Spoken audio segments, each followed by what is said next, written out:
여러분 작년에 어떠셨어요? 2023년 행복하셨습니까?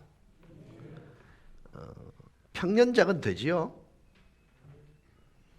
너무나 힘겨운 코로나 기간 동안을 지내왔기 때문에 쉽지 않은 시간이었는데 회복이라는 과정을 거치지만 쉽지 않은 시간이었을 거예요. 그럼에도 불구하고 행복을 노래할 수 있는 성도이어서 참 감사합니다.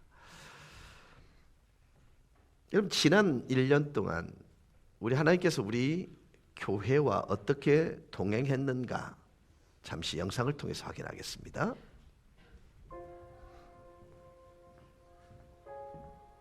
흥망성쇠를 결정하는 일의 가장 중요한 키워드는 비전입니다. 꿈이 있는 사람은 실패가 경험이 돼요. 사랑하는 여러분, 저는 이렇게 생각합니다. 지나온 20여 년 동안 부족한 종에게 주셨던 하나님의 비전은 어느 정도 성취되어졌다. 그러나 하나님은 우리에게 더 큰 나은 비전을 꿈꾸고 있습니다. 제가 수년 동안 하나님께 정말 고민하며 이런 질문했어요. 하나님, 다음이 무엇이에요? 나를 통해서, 우리 명곡교회를 통해서 무엇이 되어지기를 원하시나요? 주님께서 주신 응답은, 이 목사, 내 비전은 달라지지 않았어 였습니다. 명곡교회는 예수 그리스도께서 이 땅에 오셔서 행하였던 그 일을 고스란히 실현해 간 것입니다. 오늘 본문은 이렇게 말씀합니다. 과거 일에 집착하거나 오래된 일에 머무르지 말라. 내가 행하게 될, 내가 너를 통해서, 내가 너의 가정을 통해서, 명곡교회를 통해서 행하게 될 새 일을 바라보아라. 이미 그 일은 시작되었다.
2023년 우리는 이렇게 요약할 수 있을 것입니다. 은혜였다.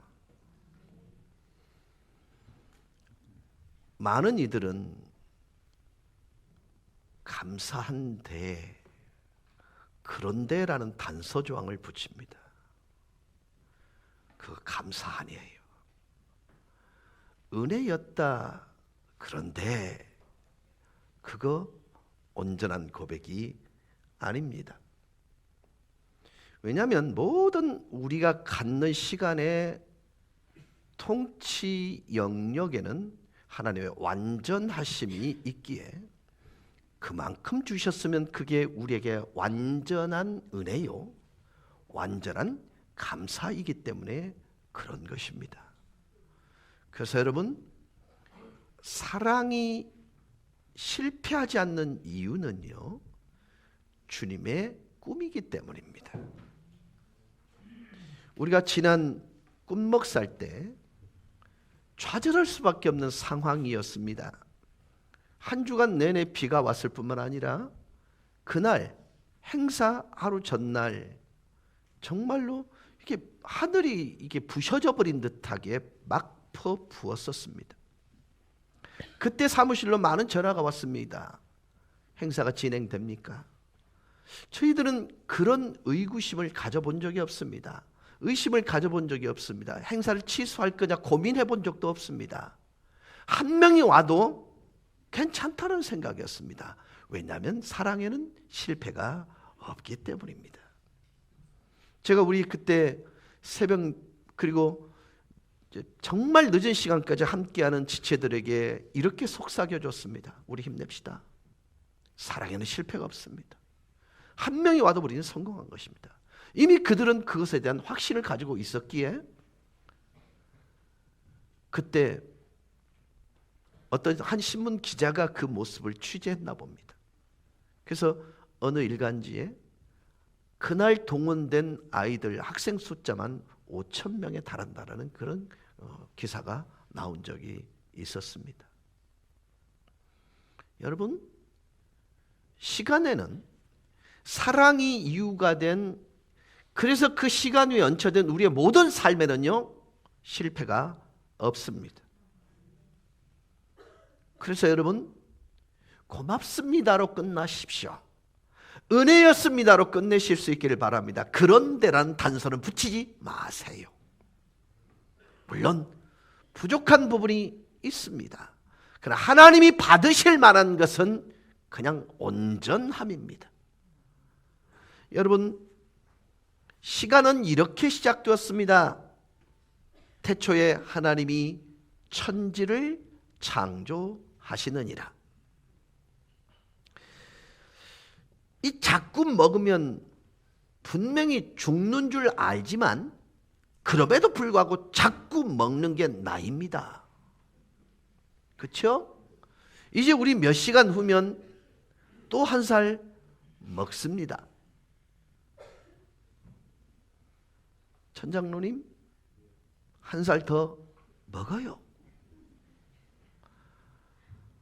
김성호 장로님, 한 살 더 먹습니다. 박 장로님, 안 먹는 줄 알지요? 먹습니다. 이 장로님, 한 살 더 먹습니다. 장용 장님도 마찬가지입니다. 근데 많은 분들이요, 나이 먹는 일을 우리쯤 되면 싫어요. 그렇죠? 싫어요.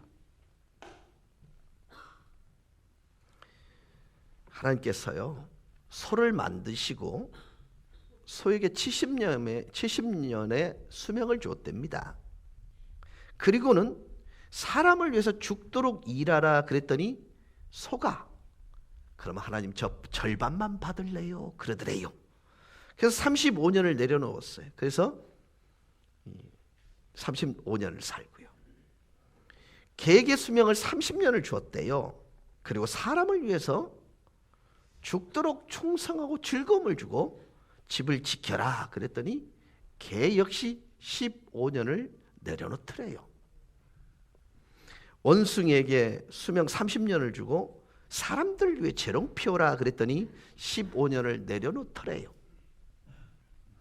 하나님께서 사람을 빚으시고 25년의 수명을 주었답니다.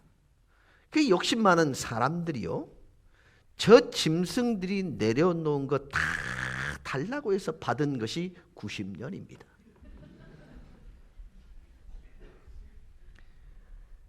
그래서 25살까지 부모 밑에서 하나님이 주신 그들 때문에 편안하게 지냈고요. 그리고 35년 소가 일한 만큼 죽도록 일하고요. 그리고 15년 동안 은퇴한 다음에 집을 지킨다고 합니다. 그리고 15년 더 살면서 손주들하고 재롱 피우면서 산다고 해요. 말도 안 되는 소리입니다만은 여러분, 한 가지 중요한 이 진리가 있습니다. 그게 뭐냐면 인간에게 시간을 주신 분이 하나님이란 사실이에요. 창세기를 딱 펼치면요, 시간이 어떻게 시작되었고 나이는 어떻게 먹게 되었는지를 알려줍니다. 우리는 창세기 이렇게 한글로 표기된 것을 읽고 있습니다만은 히브리 사람들은 뜨레슈비트라고 이렇게 있습니다. 무슨 뜻이냐면 시간이 시작될 때라는 의미입니다. 이 세상이 어떻게 만들어졌을까 궁금해하는 사람들은요, 정말 많은 신화들을 만들어냈어요. 그 사람들에 의해서 수많은 전설을 만들어내기도 합니다. 그러나 어떤 종교나 신화에도요, 시간을 만든 이야기는 없습니다. 존재하지 않습니다. 오직 성경 창세기에만 하나님이 시간을 만드셨고 하나님만이 시간의 주인이심을 알려줍니다. 아시다시피 창세기는요, 성경 첫 번째 책입니다. 이 창세기는요, 성경 전체를 이해하는 열쇠가 됩니다. 그 시작은 이렇습니다. 태초에 하나님이 천지를 창조하시니라. 이게 성경의 시작입니다. 창세기는 서론도 없습니다. 설명도 없이 대선언으로 시작됩니다. 성경은 사람들이 궁금해하는 천지가 어떻게 창조되었는가에 대해 아무런 관심이 없습니다. 단지 하나님이 세상을 만드셨다라고 선포합니다. 설명도, 어떤 논리적 전개도, 어떤 변증이나 설득도 없습니다. 엄청난 진리, 이 사실을 권세 있게 프로클라임, 선포하고 있습니다. 독자들을 이해시키기 위해서 어떤 수식어를 사용하여 설명하려 하지 않습니다. 태초에 하나님이 천지를 창조하시느니라. 여기에 아멘하고 믿으면 성경 전체가 열려요. 그때부터 성경 내용 중에 믿지 못할 것이 하나도 없습니다. 성경에 기록된 모든 진리가 나를 향한 하나님의 뜻, 하나님의 말씀으로 다가오게 됩니다. 그러나 글쎄요 라고 하면 성경의 진리의 문은 견고하게 닫히고 맙니다. 열려지지 않습니다. 하나님이 천지를 창조하셨다는 사실을 믿으면 더 이상 성경의 진리를 믿지 못할 게 없습니다. 여러분 결단하십시오. 이 어마어마한 진리가 내게 주신 하나님의 말씀임을 이제 선포하십시오. 태초에 하나님이 천지를 창조하시느니라. 우리 한번 큰 소리로 외치십시다. 태초에 하나님이 천지를 창조하시느니라. 여러분, 시간을 누가 만들었다고 성경은 선언합니까? 태초에 하나님이. 그런데 그 시간을 만드신 하나님이 누구인가? 누가 하나님을 만들었고 하나님은 어떻게 시작되었고 어떻게 존재하는가에 관한 부분들에서 성경은 침묵합니다. 어떤 대답도 없습니다. 대답할 수도 없고 대답할 가치도 없다는 것입니다. 대답의 문제가 아니라 믿음의 문제이기 때문에 그런 것입니다. 여러분, 성경 전체, 특별히 창세기의 주어는 하나님입니다.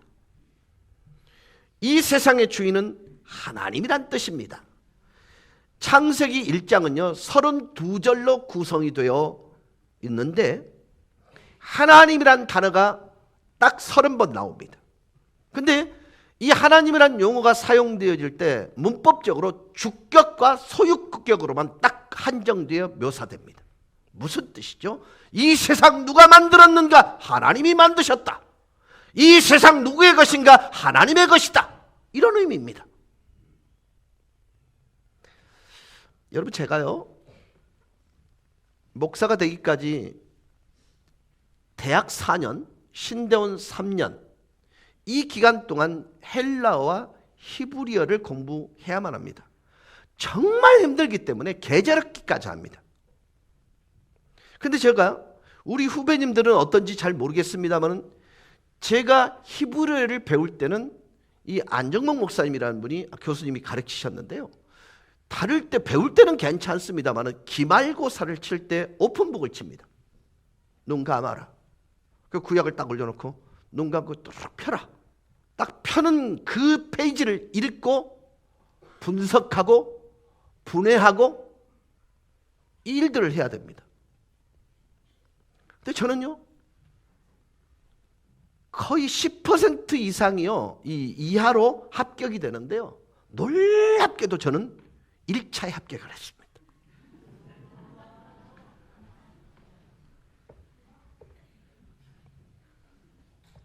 무시하지 마세요. 저는 그 사실을 알고요 창세기 1장 1절을 폈습니다. 근데 그때까지는 제가 몰랐어요. 제가 계속해서 분해해 나가는데 이상하게 주격만 나와요. 그리고 소유격으로만 기록되어 있어요. 그냥 그런가 보다 하다가 어느 날 하나님께서 제게 깨달음을 주신 게 뭐냐면, 이 세상을 누가 만들었지? 하나님. 그럼 이 세상의 주인은 누구지? 하나님. 주격과 소유격의 문법을 완벽하게 그때서야 이해가 되더라는 것입니다.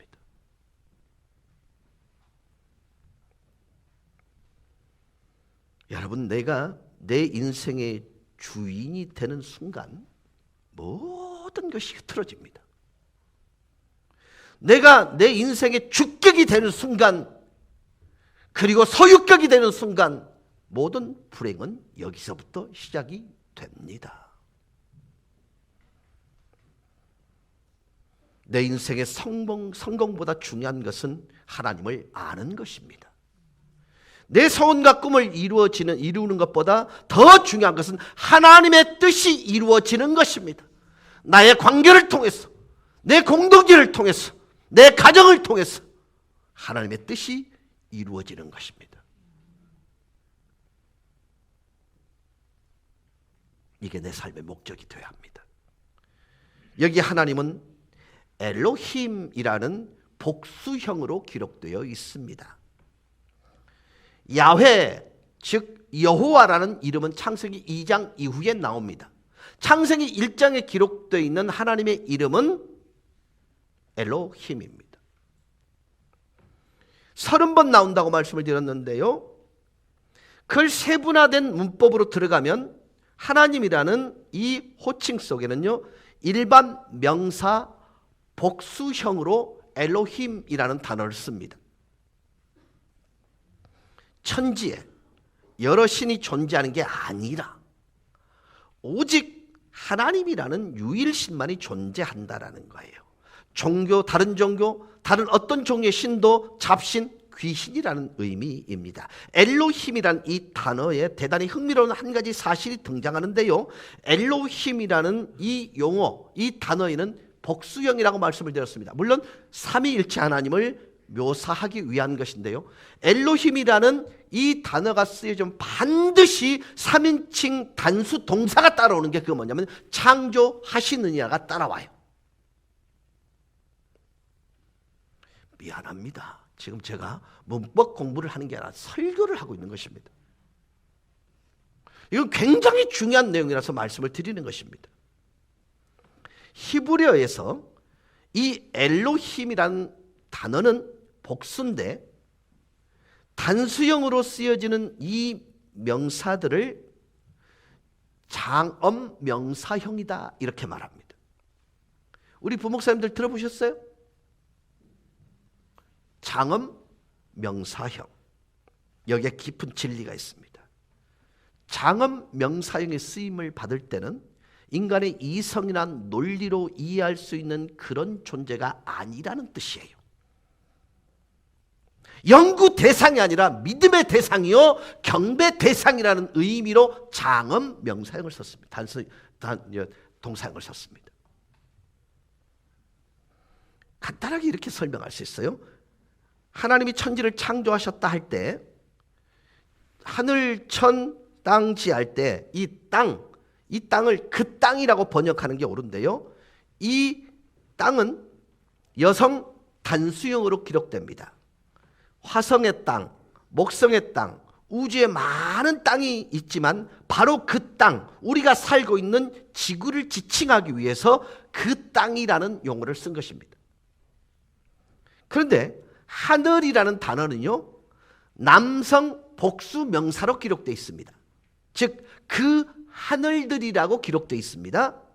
사도 바울이 세 번째 하늘이란 말을 사용했듯이 우주 세계는 끝이 없음을 의미하는 것입니다. 지금까지 천문학자들이 관측하고 있는 우주의 크기가 140억 광년이라고 합니다.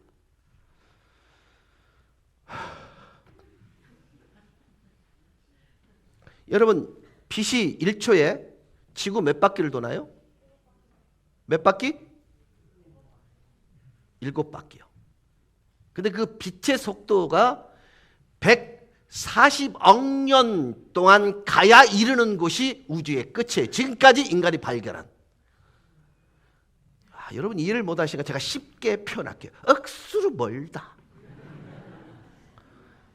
억수로 편만하다. 인간의 상상을 훨씬 뛰어넘는 크기예요. 여기에도 진리가 있습니다. 그 하늘들이라는 것은 인간이 이해할 차원이 아니라는 것이에요. 인간의 통치 영역이 아니라는 거예요. 인간이 다스릴 수 있는 영역이 아니라는 거예요.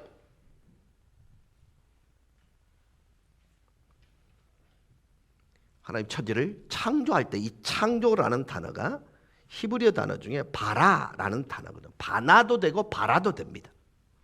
창세기 1장 7절에 궁창을 만드셨다, 창조하셨다는 단어는 바라가 아니라 아사라는 단어입니다.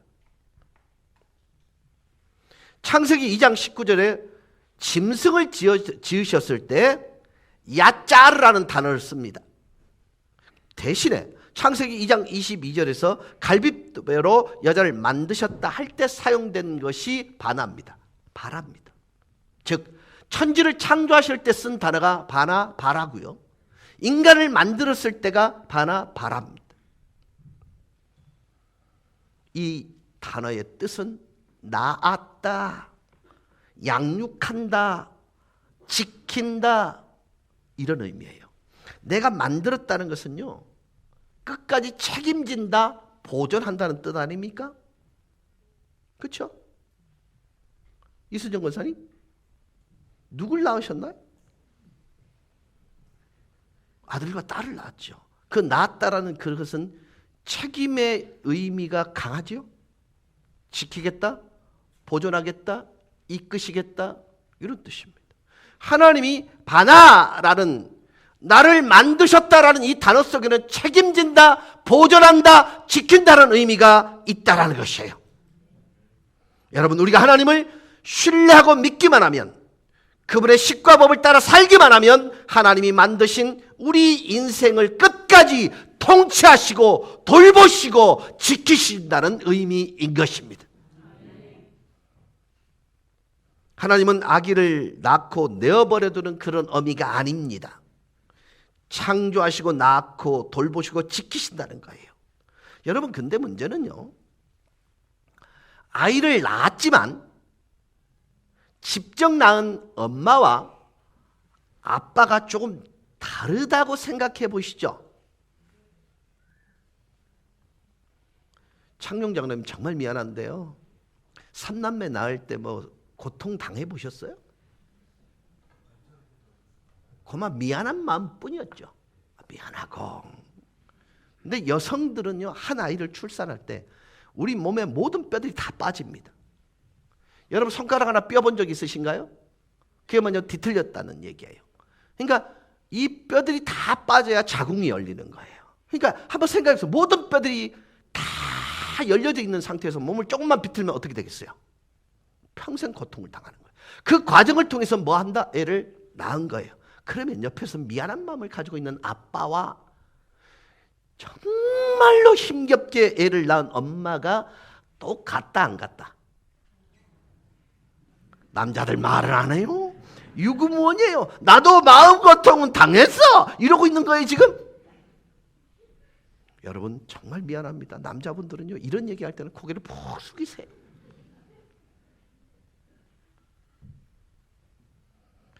여러분, 그만. 저는요, 제가 아기를 키울 때 정말 제 아내에게 미안한 게 많아요. 애들이 울면 응애하고 울잖아요. 엄마는 기계적으로 벌떡 일어납니다. 근데 저는요, 발로 툭툭, 여보, 이게 제가 할 일이었습니다. 자, 여러분, 죄송합니다 장로님들. 나는 뛰어가서 내 아내보다 손살같이 뛰어가서 안았다. 혹시 남성분 동지들 중에 그런 분 있으신가 한번 손 들어보세요. 그런 비정상이라고 봅니다 저는.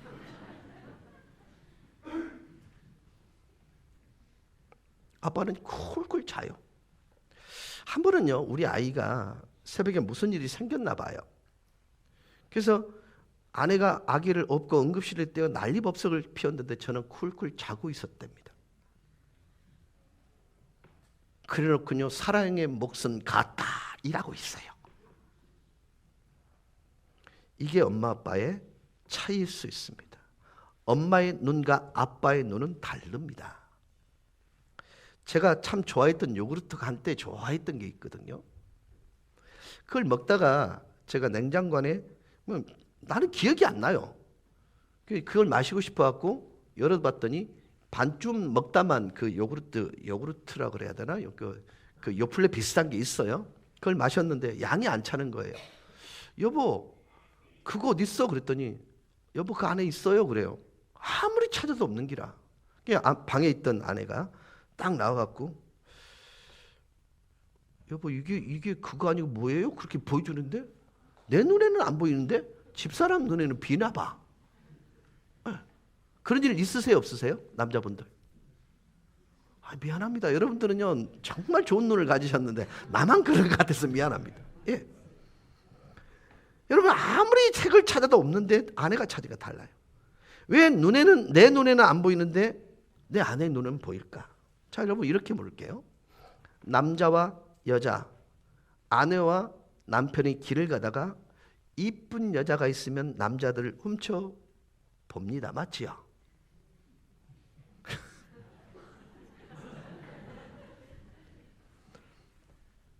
그러다가 아내에게 핀잔 듣습니다. 이렇게 묻고 싶습니다. 여자분들은 볼까요? 안 볼까요? 보는데요, 여자분들은 이쁜 여자도 보고 잘생긴 남자를 동시에 보는데 안 들킵니다.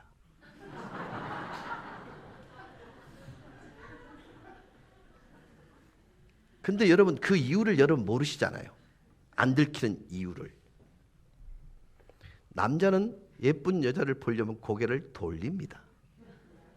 그래야 볼 수 있습니다. 근데 여자들은 눈알만 굴리면 보입니다. 지금 제가 여러분들이 하나님이 여러분을 만드실 때 어떤 구조로 만드셨는지 여러분 스스로가 모르기 때문에 지금 상기시켜 드리는 것입니다. 여자들의 눈은 광폭이 남자의 배보다 큽니다. 그래서 여자분들은 눈알만 굴리면 됩니다. 한번 스캔하면 다 돼요. 냉장고 안을 보는데 여자들은 한번 딱 보는 순간 각인이 되는데 남자들은 따로 구석구석을 봐야 그게 그 자리에 있는 걸 알아요. 이게 그렇게 생겨 먹은 거예요. 그러니까 앞으로 남자들이 뭘 찾는데 없는데 나는 쉽게 보이는데 니는 왜 못 봐? 이렇게 말하지 마세요. 달라요. 여러분, 저는요, 왜 이럴 수밖에 없을까? 엄마들은요, 낳았기에 아이들의 작은 소리조차 듣도록 민감한 귀를 주셨고요, 예민한 광폭의 눈을 주신 것입니다. 하물며 하나님이 우리를 만드셨는데 그분의 눈은 지구 끝에서 우주 끝까지 한 번에 보시는 전지전능하신 분이십니다. 그분의 귀는 우리의 작은 신음에도 응답하시는 분이에요. 그래서 씻겨주시기도 하고 돌보시기도 하고 보존해 주시기도 하는 것입니다. 지난 2023년 많이 아프고 많이 힘드신 분 계실 것이에요. 하나님께 나오십시오. 기계가 고장 나면 만든 사람 매뉴얼을 보아야 합니다. 인생 살다가 고장 나면요, 우리를 만드신 그분께 나와야 합니다. 문제가 생길 때마다 주인 되신 그분께 나아가야 합니다. 지난 1년 동안 어려움이 있으셨지요? 혹시 무엇이 잘못되셨나요? 어디가 고장났습니까? 문제가 생기셨습니까? 여러분, 그저 창조주 되시는 작은 신음에도 민감하게 반응하고 인생에 답을 주시는 하나님께 나오실 수 있기를 주의 이름으로 축원합니다. 삶의 어떤 순간에도 문제에 압도되지 마시고 하나님의 은혜에 압도되실 수 있기를 주의 이름으로 축원합니다. 걱정에 눌림 당하지 마시고요, 환경을 믿음으로 정복하고 살아가세요. 큰 고통 가운데 하나님은 내 상황보다 크신 분임을 잊고 있으면 문제 속에 파묻히게 되고요, 으르렁거리는 상황에 묻혀버리게 됩니다. 여러분, 아프면요, 나만 아픈 줄 압니다. 덮어두면 문제가 사라질 것이라 생각합니다. 여러분, 그러나 걱정 없는 인생, 아픔 없는 인생 없습니다. 우리의 믿음의 선진들 역시 동일하게 우리처럼 아팠습니다.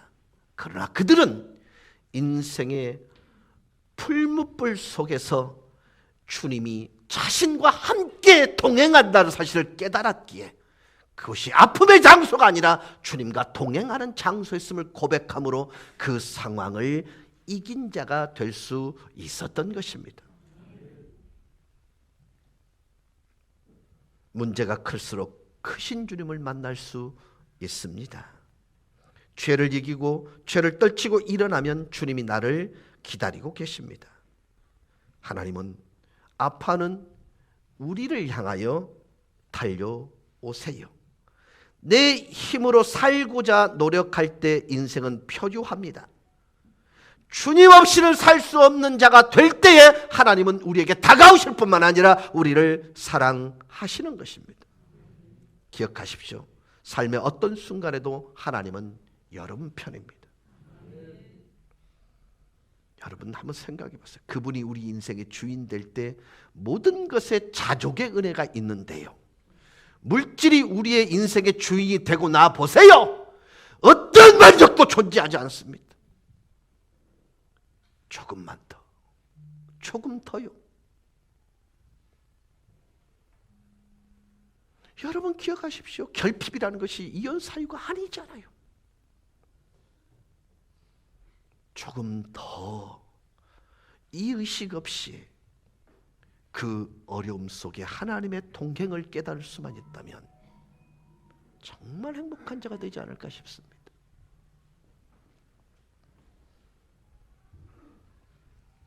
하나님은 단 한순간도 단 한 번도 우리를 포기한 적이 없으십니다. 우리가 하나님의 사람이라면 우리는 패배의 삶을 살지 않을 거예요. 아픔의 시간은 될지 몰라도 그것이 우리에게 하나님을 닮아가게 하는 놀라운 발판이 되고 계기가 될 걸로 우리는 믿는 것입니다. 참 이상합니다. 하나님 자체가 목적이 되면요, 사람들이 우리를 아프게 하고 섭섭하게 한들 그것이 우리를 흔들지 못하더라고요. 그런데요, 사람이 목적이 됐을 때는요, 작은 것에도 흔들리더라고요.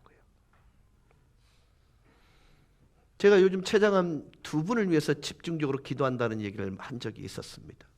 근데 한 분은 제가 볼 때는 약물 치료까지 완전히 끝났습니다. 그때 제가 부탁을 드렸을 때가 뭐였냐면 정신과 치료와 함께 하세요라고 말씀을 드렸고, 다른 한 분은 이분에게 가서 치유받으세요라고 했는데 두 분 다 이게 어긋나 버린 거예요. 근데 여전히 제가 얘기했던 그 부분들에 대해서 육체적으로는 강건해지지만, 근데 한 부분에서 그걸 해결 안 하니까 여러분 기도해 주시면 좋겠어요. 근데 다른 한 분은요, 이쪽에서 치유받지 않았는데 지금도 생존하는데 폐혈증이 3번 왔습니다. 근데 최근에는 폐혈증, 그 다음에 혈액, 거기다가 코로나까지 함께 온 거예요. 그때 제가 그분께 이런 문자를 보냈습니다. 권사님, 기도가 가면 하나님이 우리 인생 가운데 오세요. 이 정도 값이면 정말 괜찮지 않아요? 기도가 갔으면 하나님이 우리에게 오십니다. 근데 놀랍게도 그분이요, 밥을 먹고 있습니다. 여러분, 6개월 진단받은 사람이 벌써 1년 2개월 가까이 1년 가까이 생존하고 있어요. 근데 그 구비구비 때마다 기도가 묻혀가는 거예요. 그때 하나님이 오시는 거예요. 내가 하나님의 사람이라면요, 아픔의 순간에도 그것은 실패가 아니랍니다. 실패했다 여기는 그 순간에도 그건 실패가 아니라 하나님을 닮아가기 위한 과정이요, 경험만 되는 것입니다. 그래서 종국에는 하나님이 합력하여 선을 이루시게 만드실 거예요. 사랑하는 여러분, 혹시 지금 고난의 한복판에 서 계십니까? 주님의 살아계심을 선포하세요. 우리가 아는 찬양 가운데 정말 힘을 주는 찬양이 있습니다. 혹시 방송실 이게 된다면 혹시 You Rise Me Up 이 찬송을 준비해 주세요. 이 찬송의 가사는 이렇습니다. 내가 힘들어 내 영혼이 너무 지칠 때, 괴로움이 밀려와 나의 마음이 무거울 때, 당신이 내 옆에 와 앉으실 때 나는 고요히 이곳에서 당신을 기다립니다. 당신이 일으켜 주시기에 나는 산 위에 우뚝 설 수 있고, 당신이 일으켜 주시기에 나는 폭풍의 바다 위를 걸을 수 있어요. 당신의 어깨에 내가 기댈 때 나는 강해지며, 당신은 나를 일으켜 나보다 더 큰 내가 되게 하시지요. 가능할까요?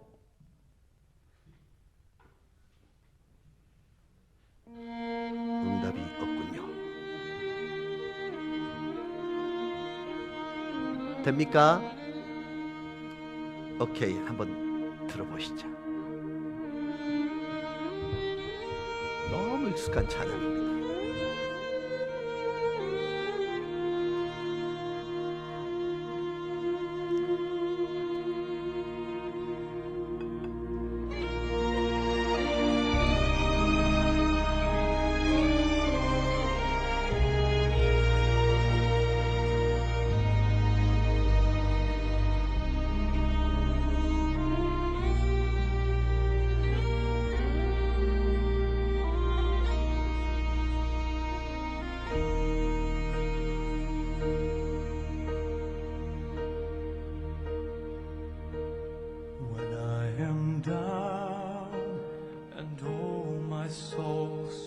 내가 힘들어 내 영혼이 너무 지칠 때 When troubles come and my heart burdens, 괴로움이 밀려와 내 마음이 무거울 때 then I am still and wait here in the silence 당신이 내 옆에 앉아 계실 때까지 till you come and sit a while. 나는 고요히 이곳에서 당신을 기다려요. You raise me up, 당신이 일으켜 세우시기에 I can stand. 나는 산 위에 우뚝 설 수 있고 You raise me up 당신이 일으켜 주시기에 to walk on stormy seas. 나는 폭풍의 바다 위에 걸을 수 있어요. I am strong. 당신의 어깨에 기댈 I 때에 am on your shoulder. 나는 강해지며 Raise me up 당신은 나를 일으켜 to more than I can 나보다 be. 더 큰 내가 되게 하지요. 여기까지 듣겠습니다. 위로가 되셨습니까? 힘이 되셨습니까? 그런데 첫날에 하나님의 은혜는 여기에 멈춰 있지 않습니다. 1장 5절입니다. 저녁이 되고 아침이 되니 이는 첫째 날이니라. 기독교는 아침으로 출발하는 종교가 아닙니다. 저녁이 되고 아침이 되는 종교입니다. 사랑하는 여러분, 지금의 여러분의 상황과 환경은 저녁일 수 있습니다. 그러나 아침이 옵니다. 2023년 저녁일 수 있었습니다.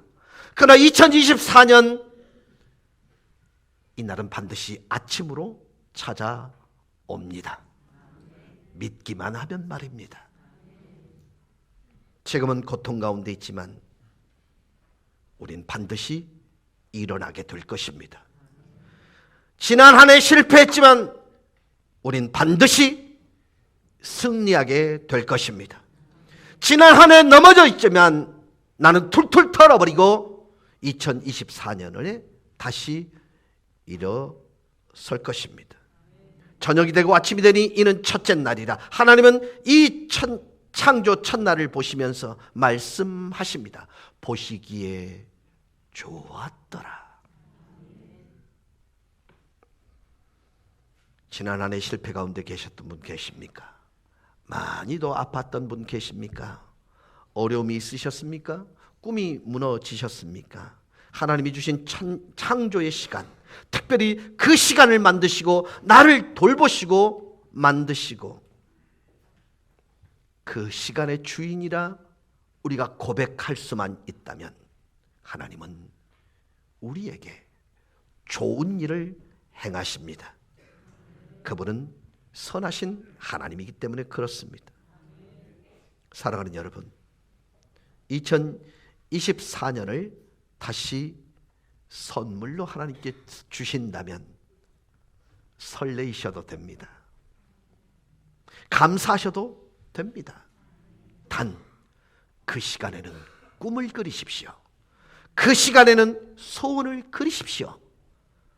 그리고 그 꿈과 그 소원을 가슴에 새기고 입에 담고 여러분이 첫 주일날 하나님께 예물의 봉투에 이렇게 쓰십시오. 내 입을 넓게 열겠습니다. 채워 주시옵소서. 폴 마이어 목사님께서요, 자기 교인들을 대상으로서 이렇게 조사를 했는데 조사 내용은 그렇습니다. 꿈이 있습니까? 다가오는 해에 꿈이 있습니까? 이 질문에 대해서 아무런 소원이나 꿈이 없이 맞이한 사람들이 60%랍니다. 꿈을 세운 사람이 40% 정도의 사람인데 그 중에 27%는 자기의 꿈과 소원을 연말에 기억을 못하더랍니다. 1년을 헛되이 보낸 것이지요. 10%의 사람은 기억하는데 노력하지도 않았고 기도하지 않았답니다. 그 중에 딱 3%의 사람만이 꿈을 세웠고 자신의 꿈을 기억하였고 붙들고 기도하고 땀을 심었다라는 것입니다.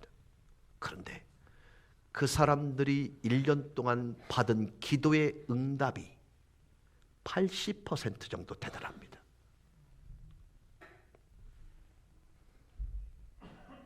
(2024년) 우리는 기억해야 합니다. 나를 향한 하나님의 꿈이 무엇인지, 우리의 가정을 향한 하나님의 꿈이 무엇인지, 그리고 집요하게 붙들고, 여러분이 그 붙들고 기도하고 나면 적어도 이분의 통계가 사실이라면 10개 중에 8개는 여러분의 삶 속에, 여러분의 가정 속에, 여러분의 자녀들 가운데 이루어지는 놀라운 기적이 일어날 것입니다. 첫 시간의 주인이신 하나님, 모든 시간의 주인이신 그 하나님, 그 하나님께서 우리에게